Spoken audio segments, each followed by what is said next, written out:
course, you always buff first, so full armaments, 40-second duration. Flames of Oblivion only has 15 seconds, so you want to make sure you start the fight right after you activate that. Activate, potion, endless hail, rearming trap, swap bar, charge a heavy attack. See how it works there? It killed him in one hit. OP. OP, he's right. Hey, what's up guys? So, we're doing a build video for Stamina Dragonknight. The objective here is we're trying to create a build that doesn't require top-notch gear, like best in slot type stuff. And our other objective is to make two-hand builds deal competitive damage. Right now, it's very popular to just run dual wield and maelstrom daggers and axes, and it can be repetitive and boring across all classes. I don't want to run the same thing. I want to experience some play style. We're running Iceborne Star. We'll go to our gear right now and check it out. Honestly, I'm just running kind of one piece right now because I don't like the look of the other stuff. Should run 2 Krog though. You definitely want to run the one piece Krog right here. 2k physical penetration, almost too easy. No brainer. We got Twiceborn Star, Thief and Shadow, and then we're just running agility rings.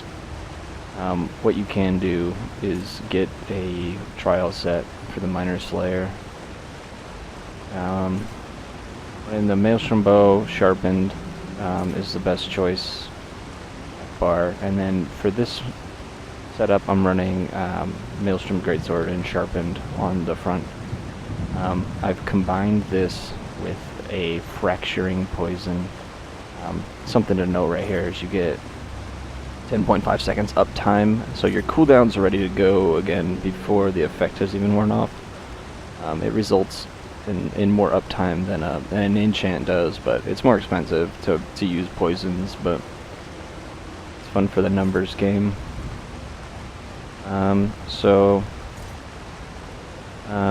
Bow bar crit is a little higher. Let's see.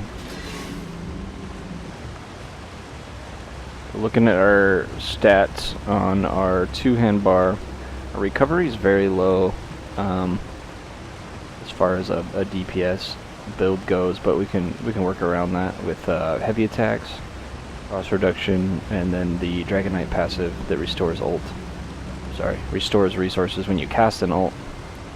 Throw all your points in stamina. I've got all divines. I thought I had health on one of these. Where'd it go? I guess not. Anyway, you get to 18k health if you run Twiceborn. And food. What are we using? Max health and stamina. Potions. You want to use weapon power pots. You get your major brutality, major savagery, which doesn't really matter if you're slotting on both bars a crit passive ability. So on our back bar, we run this typically. Flames of Oblivion. Front bar, we're running this because it gives you passive weapon damage from the Fighters Guild. So that's the best option for the front bar. So we're going to talk about skills. Basically, right now I am on my AoE and trash pull setup. So what you're looking at is Endless Hail, Noxious Breath. You can do other things here. And we'll talk about single target skills when that comes, but right now you could run Caltrops if you wanted, but this gives you major fracture to everything. It's kind of nice just to apply this because your tank can't really get this on everything as quick as you can just cast this once.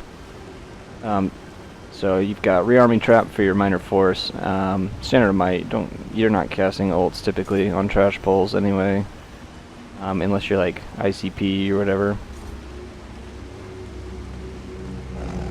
Trials, you'll probably be casting ults though, so that's useful. This is your best choice. Flames of Oblivion is good. It gives you the crit, and then the damage is still worth worth casting.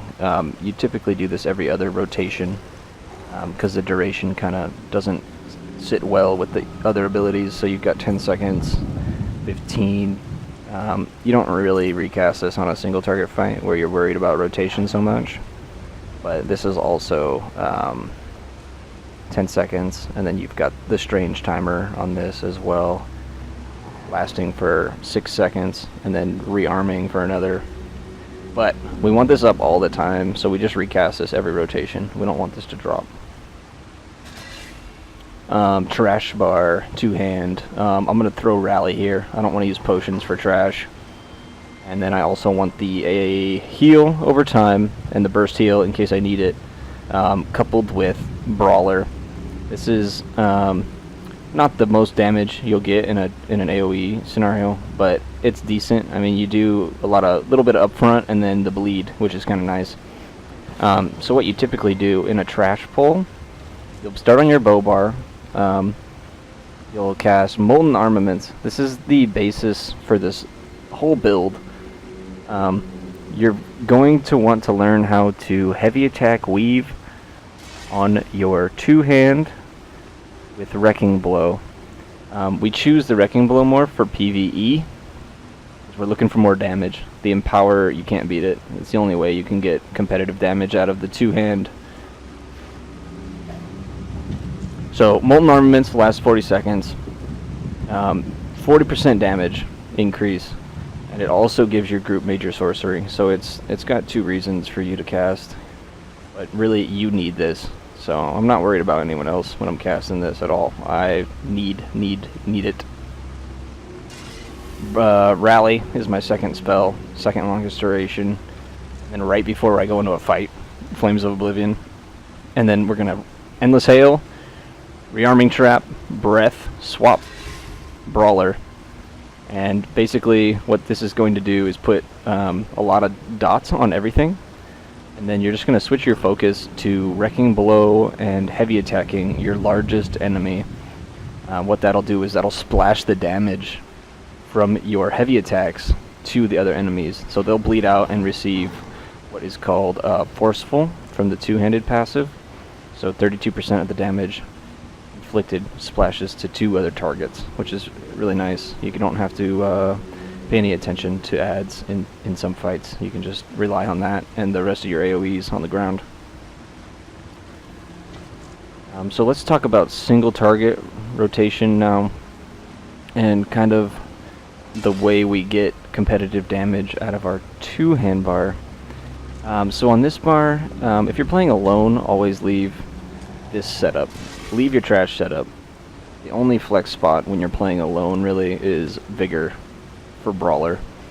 And I would only do that on single target fights. Like, I'm in City of Ash 1 right now, so if I was going to do this by myself, which it's not too hard, I mean, you can get a little bit of practice. You'll die a few times, but I have done a no death on this by myself on Veteran.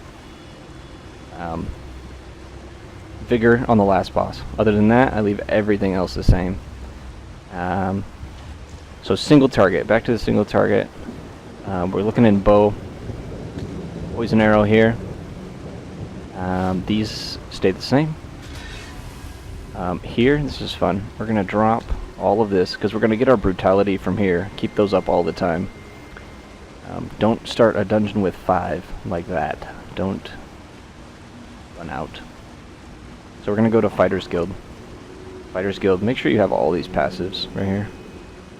And damage, Slayer, it's for each thing you slot. So, you can slot anything, really, but I mean, this one, Silver Shards is a little impractical on your two-hand bar, but if you have to, or range or something, you could do that. So we're going to slot Ring of Preservation. The morphs on this are ridiculous. I don't really understand the design behind it. Rolling from inside costs 20% less. But really what we're looking at is that first paragraph. We get minor protection, which is 8% less damage, and then stamina recovery. We have major endurance from this potion, So it could be nice if you wanted to cast this. I wouldn't even spend the time, really, unless you're in like a bunch of AoEs in a trial or something. But even then, you should probably be on your trash setup if you've got a lot of enemies around, so this doesn't really make sense. But we slot it for the 3% damage, so 3, 6, 9, 12, and then this does its own 5% as well, so that's kind of how we get competitive damage out of our two-hand. And then rearming trap as well. It's kind of nice just to be able to cast that if you don't want to switch bars, but if you're recasting rearming trap, you should probably be recasting Endless Hail. So when you start your rotation, you're basically going to put Endless Hail, rearming trap, immediately bar swap, and start charging a heavy attack. And then when your heavy attack is about to hit full charge, during any point in that charge, you can hit a Wrecking Blow input. It will buffer. It will fire as soon as your heavy attack is completed. Then after you hit the Wrecking Blow, keep your heavy attack input held down.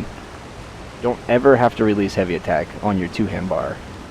And you just input your Wrecking Blows at the right time, and then you'll perfect the weave after some practice.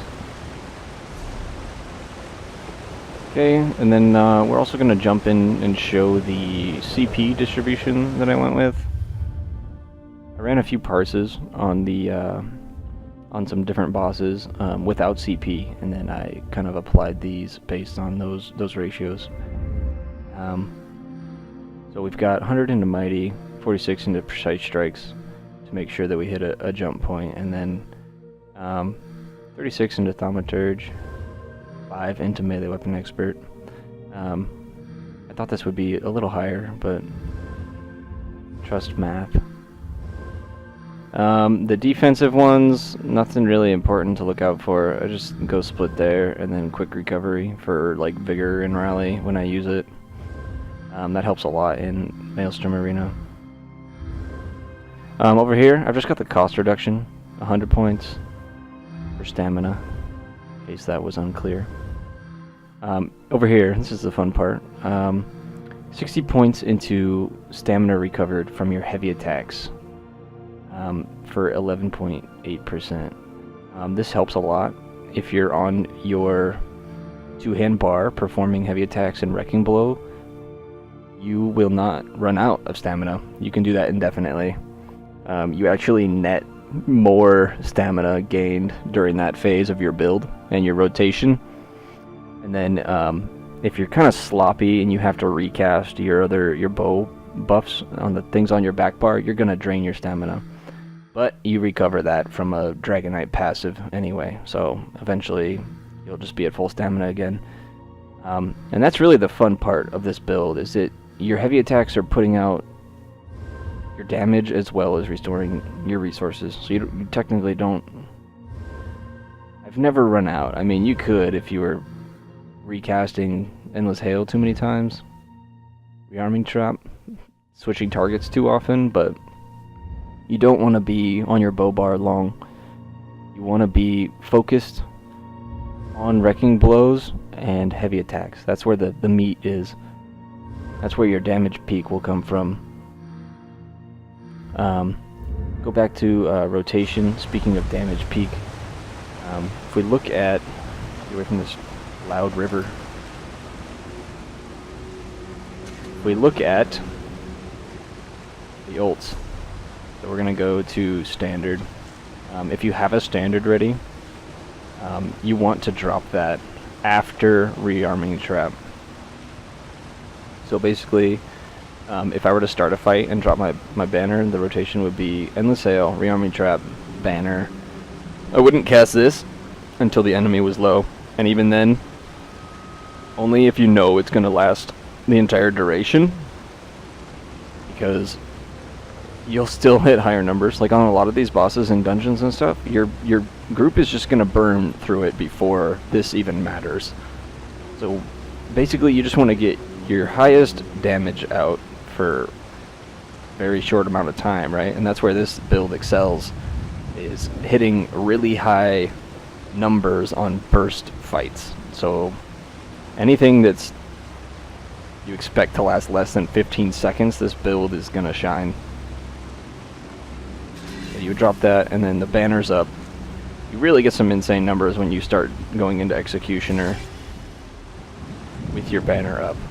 And that's kind of why you don't really worry about this, because it takes 10 seconds.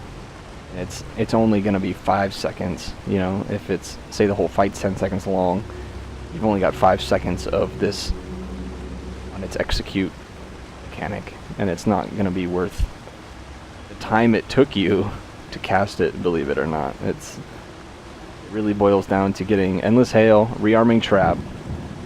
This has to be up all the time, so don't ever forget that. But it's 40 seconds, so most of these fights we're not recasting it. Long-term fights, try to recast your buffs when there's a break in the fight. Say something goes out of range or changes position for a second. Use that time. Use that time to recast Molten Armaments. An example in the Kenna fight, White Gold Tower, when she reappears after add phases, or she teleports around the map a little bit, you can add poison injections there at any health amount while you're closing the distance. Don't forget to light attack in between, because you are going to get Hawkeye passive ramped up, and every light attack or heavy attack you do is going to increase those bow abilities. So what you can do while you're closing a gap on a boss that has switched range on you is weave light attacks and poison injections as you close the gap, and then when you're about to get close enough to do two-handed, drop your Endless Hail, and then right as you get up next to it, drop your Rearming Trap, switch, and go back to what you were here for. So we'll switch over and get some gameplay in here of City of Ash. If you can't do Maelstrom, I recommend the Spriggan, because that axe is super easy to get, always drops in sharpened. You can farm the jewelry from Dolmens, or you can buy them really cheap now from a guild vendor. What's hitting me?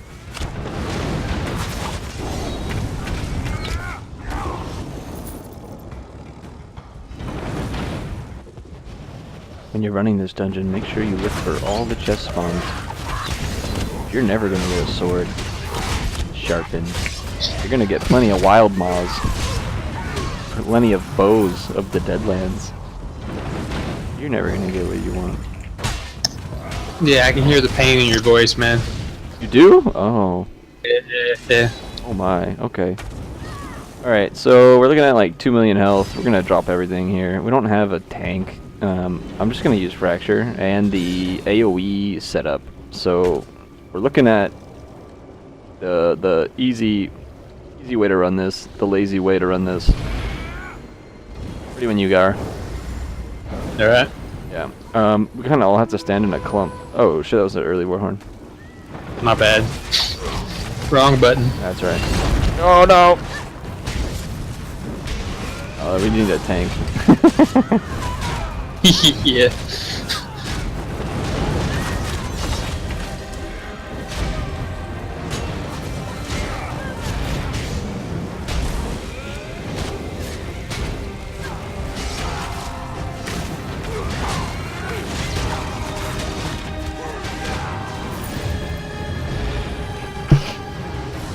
So, in a sloppy scenario, no tank, mob moving around, we still did 36,000.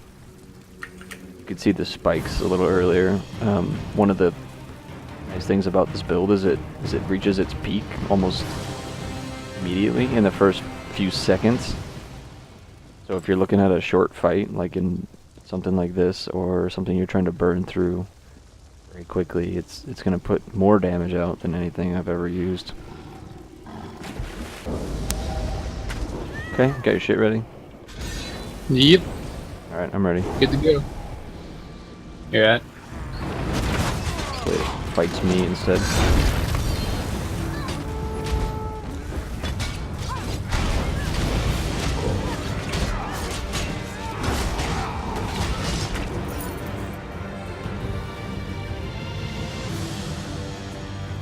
So, to kind of prove my point about short fights, we've hit 57,000 on the AoE, but we did 46,850 single target, 10-second active time.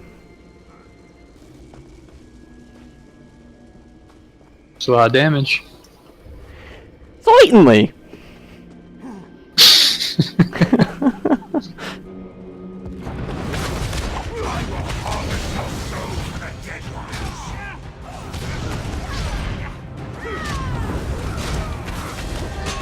Ah!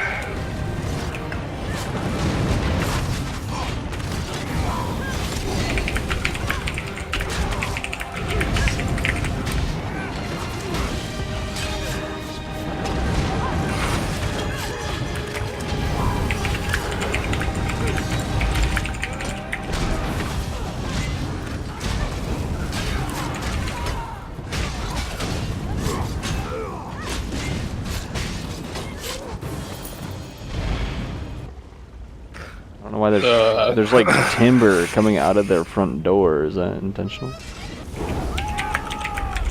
Oh, okay, hard mode.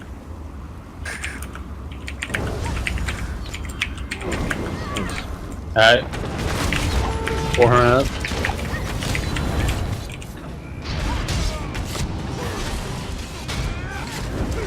So, for this, we're the tank, apparently.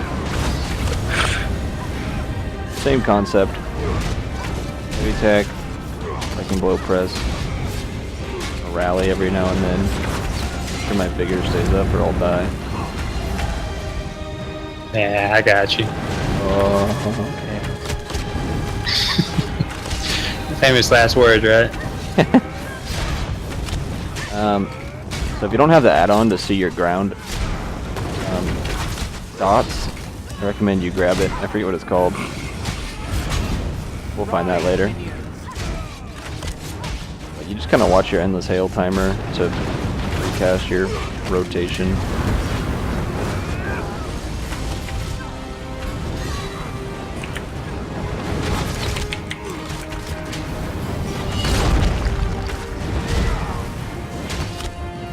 If you have a banner ready, drop it right after endless hail rearming trap. And you swap bars and go straight into wrecking blows and heavy attacks.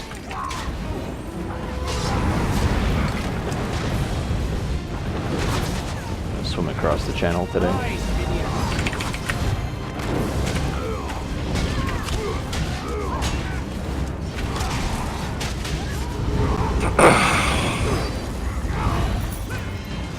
And you pray that you get a two-handed sharpened weapon and not a decisive frost staff.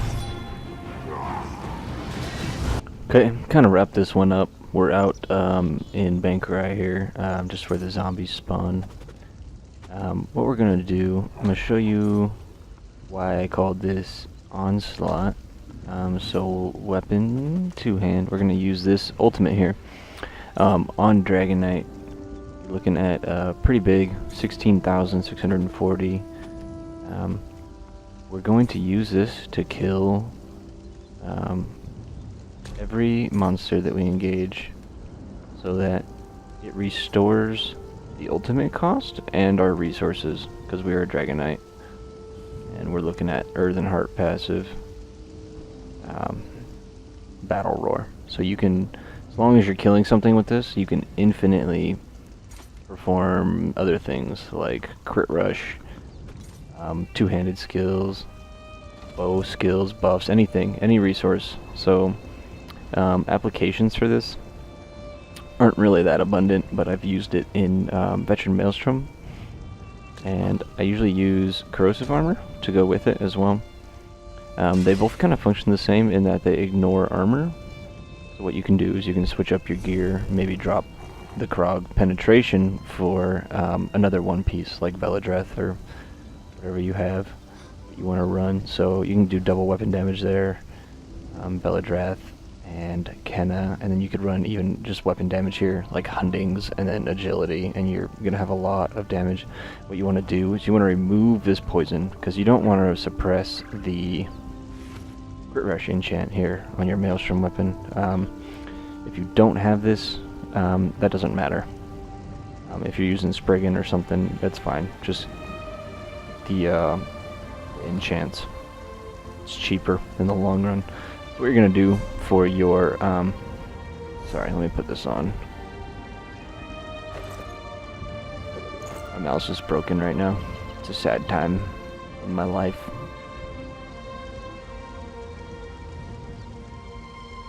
Okay. So Onslaught. I'm just gonna do Rally, because who cares? Just killing zombies right now. It's really helpful if you have something that hits instantly and low cost. So Brawler's good. I've used that in some Maelstrom Arena, but if you slot that, you really don't have space for Executioner on your front bar, and it tends to hurt you on the bigger bosses. But you could drop Brawler. You could work both of them in. But we're going to be executing mobs with this Onslaught for the refund. We'll get to it and show you. You don't need a crit passive for this, the farming on mobs like this. If something has 30k health, you'll see how it just kind of dies right away. What your plan is to crit rush, maybe light attack it once if you have to, Brawler if you have to once, but then you're going to try to finish it with Onslaught. So just forgive me, I'm on a keyboard and mouse that I had to borrow, so I'm not used to these buttons at all. But basically, so we're going to crit rush, light attack, and then just hit the Onslaught, and then technically you could do it to as many mobs as you wanted. So 16.3 right there is a non-crit, and they look like they're having more fun than I am.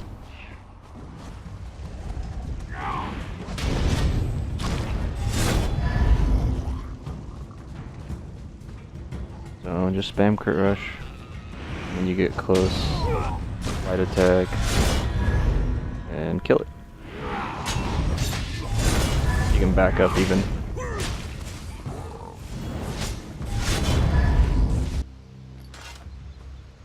Alright, so that's it for this one, guys. Stamina Dragonknight, Onslaught, two-hand, and bow build for PvE.